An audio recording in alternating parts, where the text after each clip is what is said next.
نحمده ونصلي على رسوله الكريم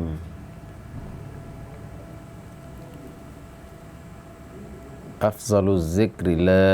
الہ الا اللہ محمد الرسول اللہ۔ اللہ کے سوا کوئی معبود نہیں، یعنی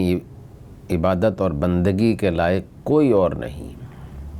اور محمد اس کے رسول ہیں، اللہ کے رسول ہیں صلی اللہ علیہ وسلم۔ یہ کلمہ طیبہ ہے اور یہ اسلام کا پہلا سبق ہے، پہلا رکن ہے۔ اسلام کے 5 ارکان میں اس کو اولیت حاصل ہے۔ بھائیو، یہی کلمہ اسلام کا دروازہ اور دین و ایمان کی جڑ اور بنیاد ہے۔ اس کو قبول کر کے اور اعتقاد کے ساتھ پڑھ کر عمر بھر کا کافر اور مشرک بھی مومن ہو جاتا ہے، مسلمان ہو جاتا ہے اور نجات کا مستحق ہو جاتا ہے،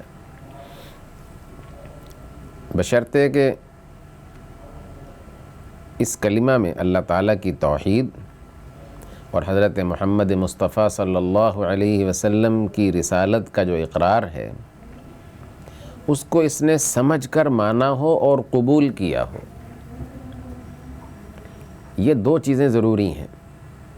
ویسے تو کوئی بھی شخص زبان سے لا الہ الا اللہ محمد الرسول اللہ دن میں تسبیح کی تسبیح پڑھتا رہے، لیکن اگر اس نے اس کو سمجھا نہیں، اس کو قبول نہیں کیا، اس کو مانا نہیں، تو پھر تو ایمان نہ ہوا، صرف محض زبان کے الفاظ ہوئے۔ اس لیے لا الہ الا اللہ محمد الرسول اللہ، اس میں یہ دونوں چیزیں ضروری ہیں کہ اس میں اللہ کی توحید اور محمد الرسول اللہ صلی اللہ علیہ وسلم کی رسالت کا جو اقرار ہے، یہ کلمہ پڑھنے والا اس کو سمجھ بھی رہا ہو، اس کو سمجھتا ہو اور اس کے ساتھ ساتھ اس کو دل و جان سے مانتا ہو کہ ہاں، اللہ کی وحدانیت کا اقرار کرتا ہوں، اسی کے الہ ہونے پر میرا ایمان ہے، اس کے علاوہ ہر الہ اور معبود کی نفی کرتا ہوں، اور محمد صلی اللہ علیہ وسلم کی رسالت کا اقرار کرتا ہوں، آپ کو اللہ کا رسول مانتا ہوں، اللہ کا نمائندہ مانتا ہوں، آپ پر وحی آتی ہے، تو وہ شخص اسلام اور ایمان میں داخل ہو جاتا ہے۔ اس لیے علماء نے لکھا ہے کہ اگر کوئی شخص توحید اور رسالت کو بالکل بھی نہ سمجھا ہو اور بغیر معنی اور مطلب سمجھے اس نے یہ کلمہ پڑھ لیا ہو، تو وہ اللہ تعالیٰ کے نزدیک مومن اور مسلمان نہ ہوگا۔ لہذا ضروری ہے کہ ہم اس کلمہ کے معنی اور مطلب کو سمجھتے ہوں۔ جب تک اس کلمہ کے معنی اور مطلب کو سمجھیں گے نہیں تو پھر ایمان کیسا، جب ہم نے سمجھا ہی نہیں۔ اگر الفاظ ہی رٹے ہیں اور معنی اور مطلب کی سمجھ نہیں تو پھر ایمان کیسے ہو سکتا ہے؟ تو اس کلمے کے 2 جز ہیں۔ پہلا جز لا الہ الا اللہ ہے،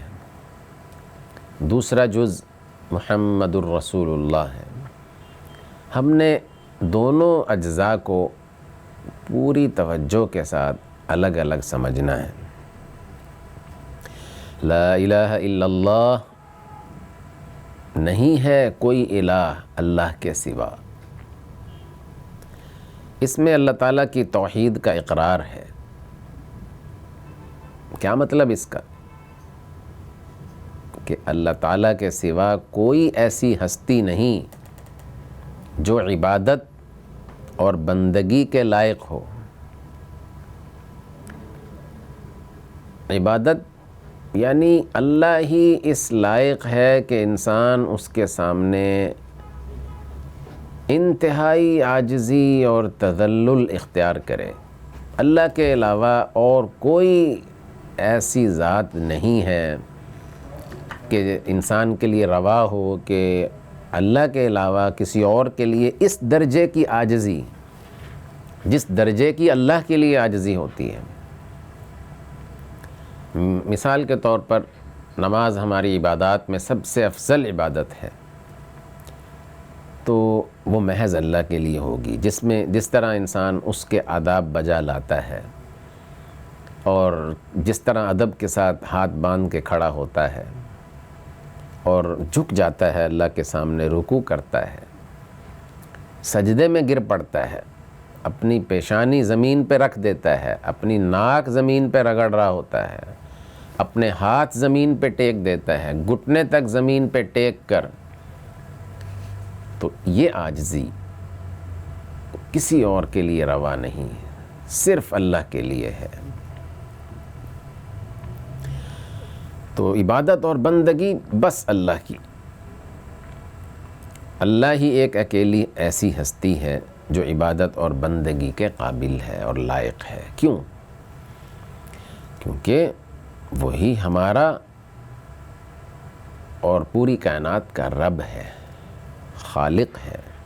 مالک ہے، پالنے والا ہے، روزی دینے والا ہے، وہی مارنے والا ہے، وہی زندہ کرنے والا ہے، بیماری اور تندرستی بھی اسی کے ہاتھ میں ہے، امیری اور غریبی اور ہر طرح کا بناؤ اور بگاڑ، نفع اور نقصان صرف اسی کے قبضہ قدرت میں ہے، اور اس کے سوا زمین و آسمان میں جو ہستیاں ہیں سب اس کی مخلوق ہیں، خواہ وہ پیغمبر ہوں، خواہ وہ فرشتے ہوں یا جنات ہوں، سب اس کے پیدا کیے ہوئے ہیں۔ وہ خالق ہے، باقی سب مخلوق ہے، اور ان سب کی تخلیق میں اس کا کوئی شریک نہیں ہے، کسی سے مشورہ بھی نہیں کیا اس نے، کوئی اس میں کسی کی ذرہ برابر بھی شرکت نہیں ہے، اور نہ اللہ کے حکموں میں کسی کو تبدیلی کا کوئی اختیار ہے، نہ اللہ کے کاموں میں کسی کو دخل دینے کی کوئی مجال ہے اور نہ اختیار ہے۔ اللہ تعالیٰ نے جب چاہا زمین بنا دی، جب چاہا آسمان بنا دیا، جب اس کی قدرت اور حکمت کو منظور ہوا تو سورج چاند تارے بنا دیے، سمندر دریا بنا دیے، کوئی اس میں دوسرا شریک نہیں، بس وہی اس لائق ہے کہ اس کی عبادت کی جائے اور اسی کو پکارا جائے اور اسی سے لو لگائی جائے، اور مشکلوں اور مصیبتوں میں اور اپنی تمام تر حاجتوں میں گڑ گڑا کر اسی سے دعا کی جائے، اسی سے التجا کی جائے۔ یہ اس کا حق ہے، کوئی اور خالق نہیں، لہذا کسی اور کا یہ حق نہیں، اور وہی حقیقی مالک الملک اور احکم الحاکمین ہے، ساری دنیا کا اکیلا بادشاہ ہے، سب حاکموں سے بالا تر اور بڑا حاکم ہے، لہذا ضروری ہے کہ اس کے ہر حکم کو مانا جائے اور پوری وفاداری کے ساتھ اس کے حکموں پر چلا جائے، اور اس کے حکم کے مقابلے میں کسی دوسرے کا کوئی حکم ہرگز نہ مانا جائے، چاہے وہ کوئی ہو۔ لا معصیت لا معصیت، اللہ تعالیٰ کی نافرمانی میں لا طاعت لمخلوق فی معصیت الخالق، اللہ کی نافرمانی میں کسی مخلوق کی بات نہیں مانی جائے گی۔ اللہ سب سے بلند ہے، سب سے بڑا ہے، سب سے بالا ہے، سب سے اعلیٰ ہے۔ لا طاعت لمخلوق فی معصیت الخالق۔ اور اب مخلوق میں کوئی بھی ہو، حاکم وقت ہو، اگرچہ اپنے ماں باپ ہی ہوں، برادری ہو، کوئی سوسائٹی میں بڑے سے بڑے مقام کا حامل شخص ہو، اللہ کے مقابلے میں کسی کی بات کی کوئی حیثیت نہیں۔ کوئی پیارا دوست ہو، بیوی بچے ہوں، یا خود اپنے دل کی خواہش ہو، انسان سب سے زیادہ خود سے شکست کھاتا ہے اور اپنے آپ سے ہار جاتا ہے، تو یہ اپنے اللہ کو ناراض کر بیٹھتا ہے۔ اس لیے اپنی خواہش کے مقابلے میں بھی قرآن کریم نے جس کو ہوائے نفس سے تعبیر کیا ہے، ہوا یعنی خواہش نفس، حدیث پاک میں آتا ہے کہ سب سے زیادہ جس چیز کی پرستش کی گئی ہے دنیا میں وہ خواہش نفس ہے۔ دنیا میں یہی تو امتحان ہے کہ اپنی خواہش اور مرضی پر نہیں، اللہ کی مرضی پر چلنا ہے۔ تو جب ہم نے مان لیا اور جان لیا کہ بس ایک اللہ ہی سب سے بڑا ہے، وہی عبادت کے لائق ہے، وہی بندگی کے لائق ہے، اور ہم صرف اسی کے بندے ہیں، تو ہمارا عمل، ہمارا طرز عمل اسی کے مطابق ہونا چاہیے۔ یہ کلمے کا تقاضا ہے۔ اور دنیا کے تمام لوگ ہمیں دیکھ کر یہ سمجھ لیں اور جان لیں کہ یہ صرف اللہ کے بندے ہیں جو اس کے ساتھ اس کلمے کے ذریعے سے عہد کیے ہوئے ہیں، اور یہ اللہ ہی کے حکموں پر چلتے ہیں اور اللہ ہی کے لیے جیتے اور مرتے ہیں۔ تو لا الہ الا اللہ ہمارا اقرار اور اعلان ہو، لا الہ الا اللہ ہمارا اعتقاد اور ایمان ہو، لا الہ الا اللہ ہمارا عمل اور ہماری شان ہو۔ تو لا الہ الا اللہ دین کی بنیاد کی پہلی اینٹ اور سارے نبیوں کا سب سے پہلا اور اہم اور اول سبق ہے،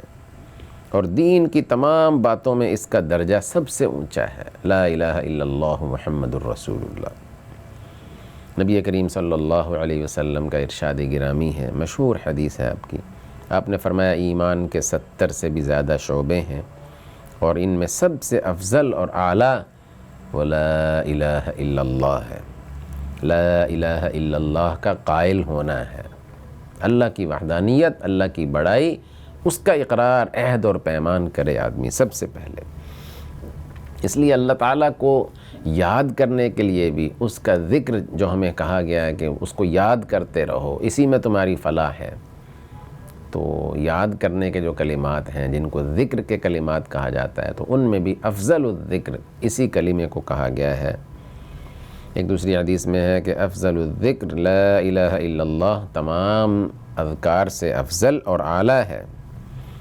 ایک اور حدیث میں جناب نبی کریم صلی اللہ علیہ وسلم کا ارشاد گرامی ہے کہ اللہ تعالیٰ نے حضرت موسیٰ علیہ السلام کے ایک سوال کے جواب میں فرمایا تھا کہ اے موسیٰ،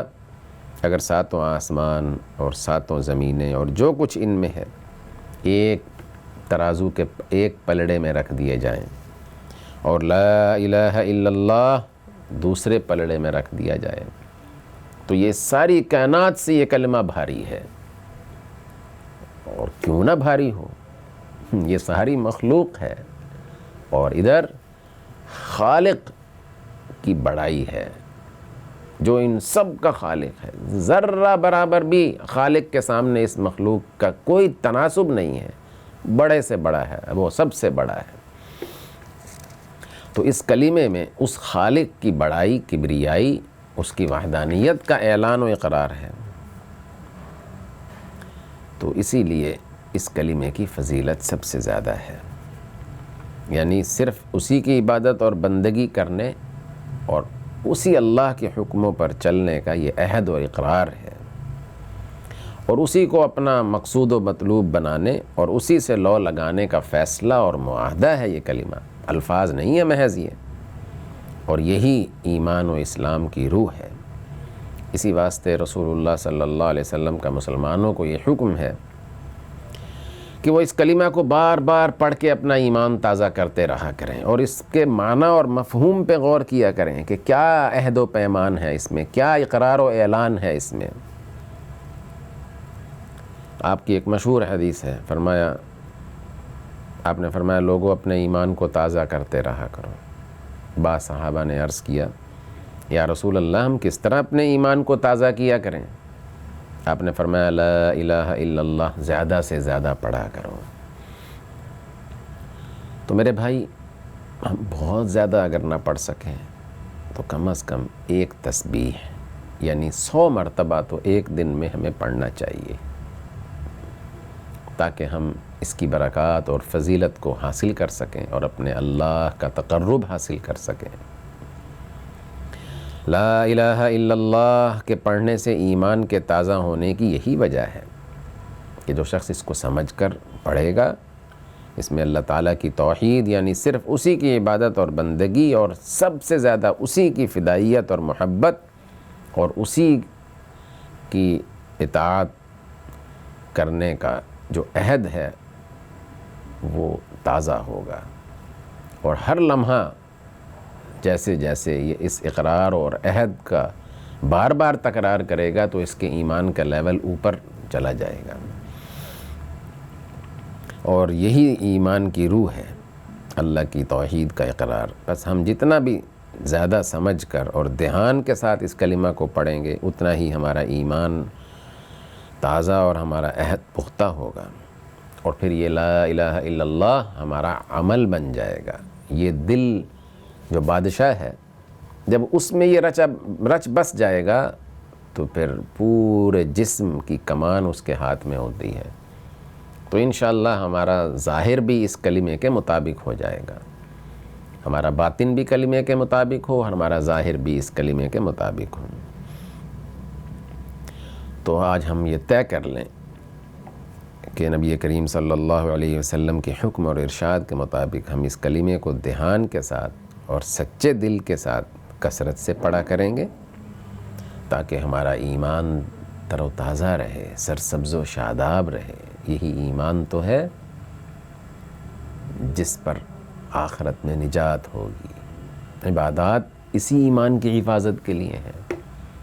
معاملات اور اللہ کے دیگر احکام وہ اسی ایمان کی حفاظت کے لیے ہیں۔ یہ ایمان اتنی بڑی نعمت ہے، اتنی بڑی قیمت ہے کہ اس سے انسان کی نجات ہوگی، اس کی آخرت کی ہمیشہ کی زندگی سنور جائے گی، اور وہ آخرت اس دنیا سے ہزار ہا، لاکھ ہا، کروڑ، ارب ہا گنا زیادہ ترقی یافتہ ہے۔ تصور نہیں کر سکتے ہم کہ وہ کتنی ترقی یافتہ ہے۔ جیسے آج سے 1000 سال پہلے کا انسان آج کی ترقی یافتہ دنیا کا تصور کر سکتا تھا؟ یہ تو کچھ بھی تناسب نہیں۔ آخرت اس سے بہت زیادہ ترقی یافتہ ہے۔ اس دنیا کو فنا ہے، آخرت میں پھر فنا نہیں، تو اس آخرت کی کامیابی کے لیے یہ ایمان شرط ہے۔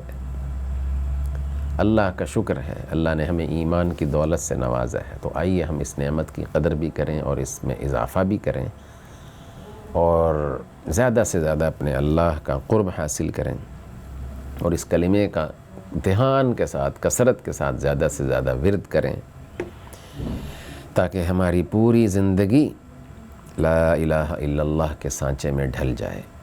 تو یہ کلمے کا پہلا جز تھا، لا الہ الا اللہ، یعنی اللہ کے علاوہ کوئی الہ نہیں، کوئی عبادت کے لائق نہیں، کوئی بندگی کے لائق نہیں، کوئی معبود نہیں، کسی کو مشکل اور مصیبت میں نہیں پکارا جا سکتا اسباب سے ہٹ کر، یہ صرف اللہ کا حق ہے۔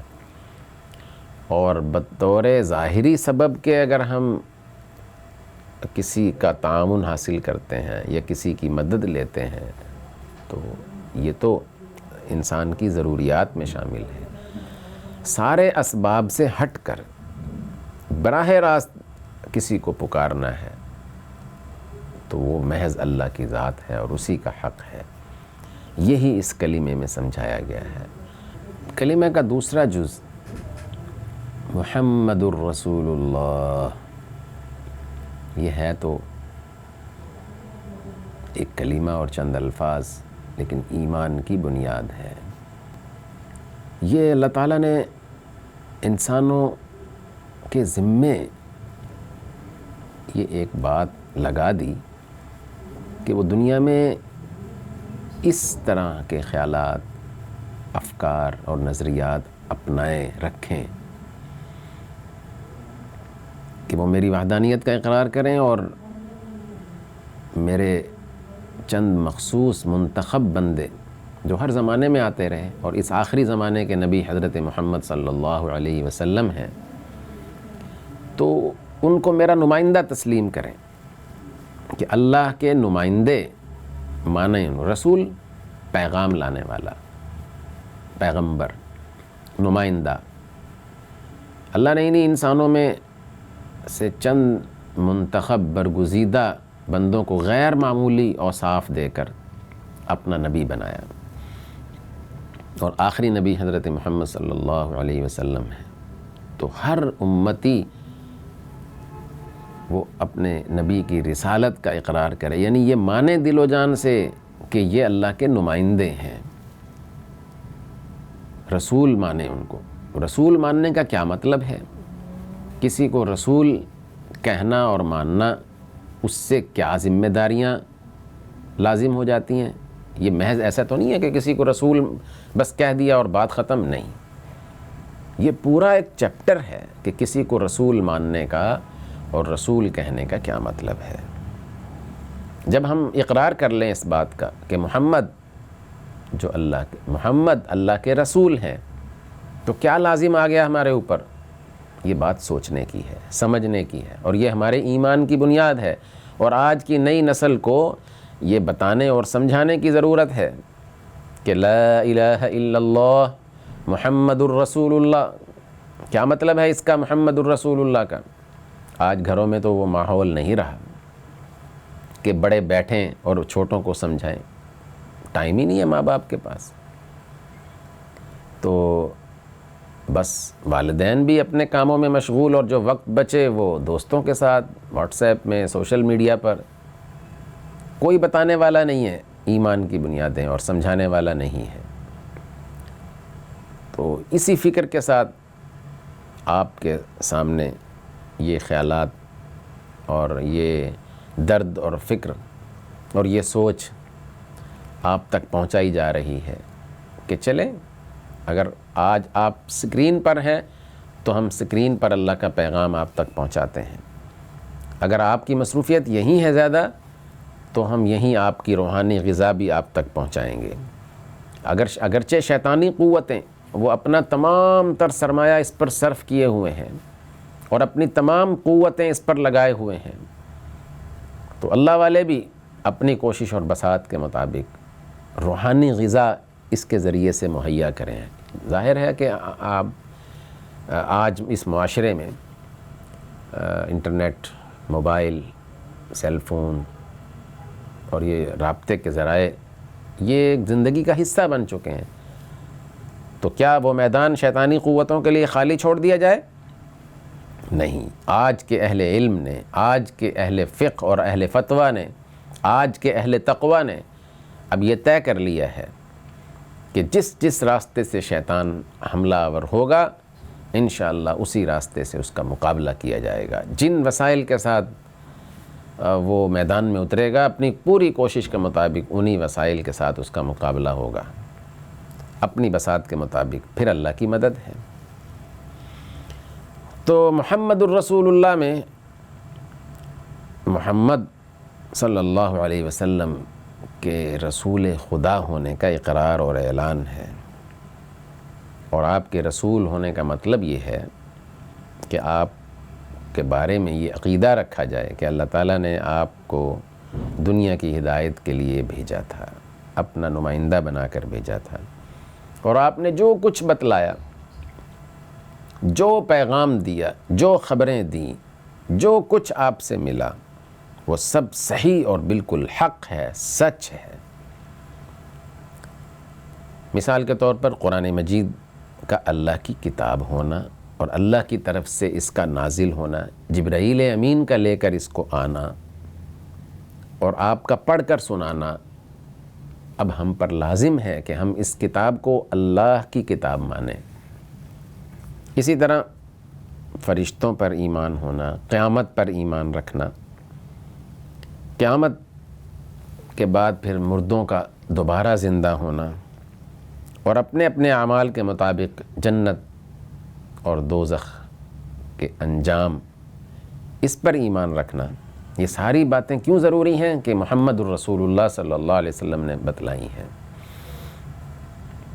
آپ کی ہر بات کو دل و جان سے ماننا یہ ایمان کا تقاضا ہے۔ کوئی شخص اگر آپ صلی اللہ علیہ وسلم کی طرف سے آئی ہوئی کسی بات کا انکار کر دے یا اس میں شک کرے اور یقین نہ کرے، سچ، حق اور صحیح نہ سمجھے، تو وہ مسلمان کیسے ہو سکتا ہے؟ تو ایمان کی بنیاد ہی یہ ہے کہ اللہ کے رسول جو کچھ فرما رہے ہیں، جو کچھ دے رہے ہیں، وہ صحیح ہے، سچ ہے، حق ہے، ہمارے لیے قابل اطاعت ہے۔ واجب الاطاعت ہے۔ نبی کریم صلی اللہ علیہ وسلم کے رسول خدا ہونے کا تو یہی مطلب ہوا کہ آپ نے جو باتیں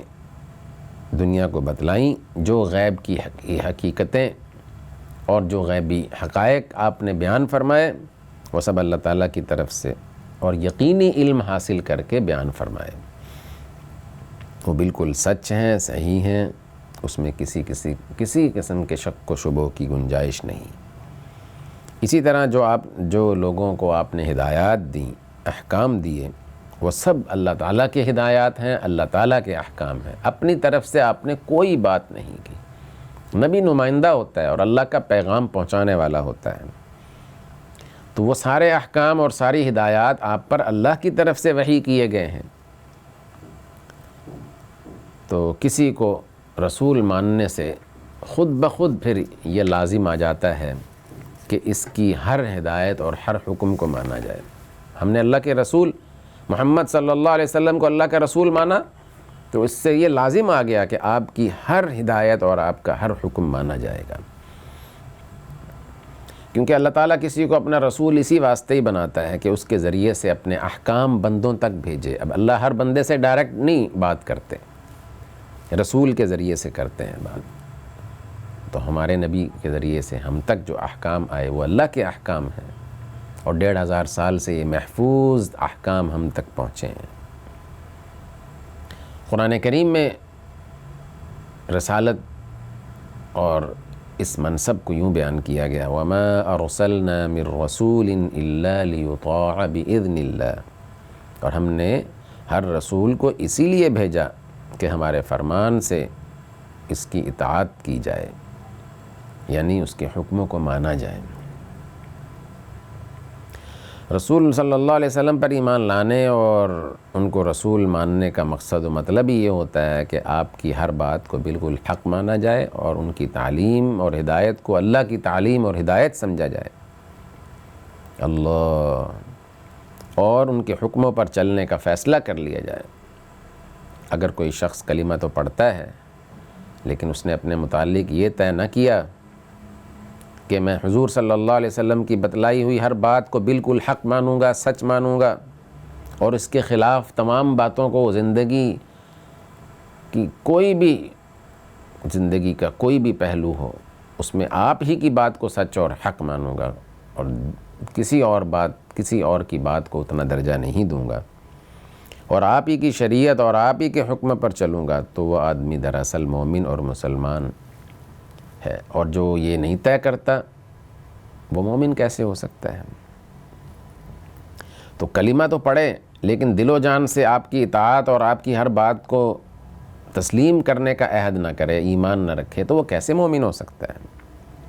اور شاید اس نے مسلمان ہونے کا مطلب اور معنی سمجھا ہی نہیں۔ پھر یہ ایک بالکل واضح حقیقت ہے کہ جب ہم نے کلمہ پڑھ کے حضور صلی اللہ علیہ وسلم کو خدا کا برحق رسول مان لیا تو ہمارے لیے ضروری ہو گیا کہ ان کے حکموں پر چلیں اور ان کی سب باتیں مانیں، اور ان کی لائی ہوئی شریعت یعنی اللہ کی ہدایات، شریعت کا معنی اللہ کی ہدایات، اللہ کے احکام جو اللہ تعالیٰ نے اپنے نبی کے ذریعے سے انسانوں کو دیے، ان کو دل و جان سے مانیں۔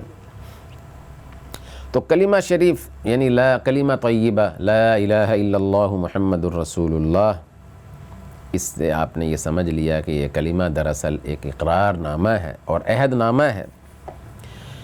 اور اس بات کا اعتراف ہے کہ میں صرف اللہ تعالیٰ کو خدائے برحق اور معبود و مالک مانتا ہوں، اور دنیا اور آخرت کی ہر چیز کو صرف اسی کے قبضہ اور اختیار میں سمجھتا ہوں، لہٰذا میں اس کی اور صرف اسی کی عبادت کرتا ہوں اور اسی کی بندگی کروں گا، اور بندہ کو جس طرح اپنے مولا اور آقا کی ہدایات پر چلنا چاہیے ویسے چلوں گا، اور ہر چیز سے زیادہ اس سے محبت اور تعلق رکھوں گا۔ حضرت محمد صلی اللہ علیہ وسلم کو میں اللہ کا برحق رسول تسلیم کرتا ہوں، اب میں ایک امتی کی طرح ان کی اطاعت اور پیروی کروں گا اور ان کی لائی ہوئی شریعت پر عمل کرتا رہوں گا۔ دراصل اسی عہد اور اقرار کا نام ایمان ہے، اور توحید اور رسالت کی شہادت دینے کا یہی مطلب ہے۔ لہذا کلمہ پڑھنے والے ہر مسلمان کو چاہیے کہ وہ اپنے کو اس عہد و شہادت کا پابند سمجھے اور اس کی زندگی اسی اصول کے مطابق گزرے تاکہ وہ اللہ تعالیٰ کے نزدیک ایک سچا مومن، مسلمان اور نجات اور جنت کا حقدار ہوں۔ ایسے خوش نصیبوں کے لیے بہت بڑی بڑی خوشخبریاں ہیں، بشارتیں ہیں، جو کلمہ کے ان دونوں اجزاء توحید و رسالت کو سچے دل سے قبول کریں اور زبان و عمل سے اس کی شہادت دیں۔ حضرت انس رضی اللہ عنہ روایت کرتے ہیں کہ رسول اللہ صلی اللہ علیہ وسلم نے حضرت معاذ سے فرمایا تھا، جو کوئی سچے دل سے لا الہ الا اللہ محمد الرسول اللہ کی شہادت دے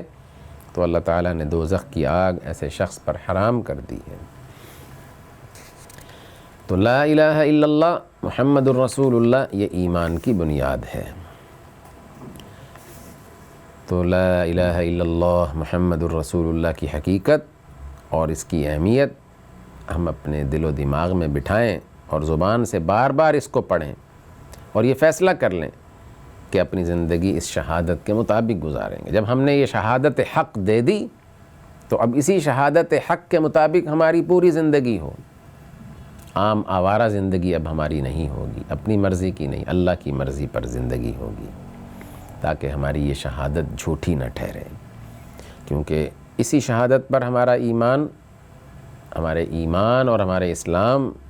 اور ہماری نجات کا دار و مدار ہے۔ تو لا الہ الا اللہ محمد الرسول اللہ ہمارا پکا اعتقاد اور ایمان ہو، لا الہ الا اللہ محمد الرسول اللہ ہمارا اقرار اور اعلان ہو، لا الہ الا اللہ ہماری زندگی کا اصول اور پوری انسانیت کے لیے ہمارا یہ پیغام ہو۔ تو آئیے ہم اس نعمت کی قدر کریں اور اس کو خوب سمجھیں، اس کو دل و دماغ میں بٹھائیں اور اس کی دعوت دیں اور اس کلمے کے اس پیغام کو زیادہ سے زیادہ عام کریں۔ اسی میں انسانیت کی نجات ہے۔ وآخر دعوانا ان الحمد للہ رب العالمین۔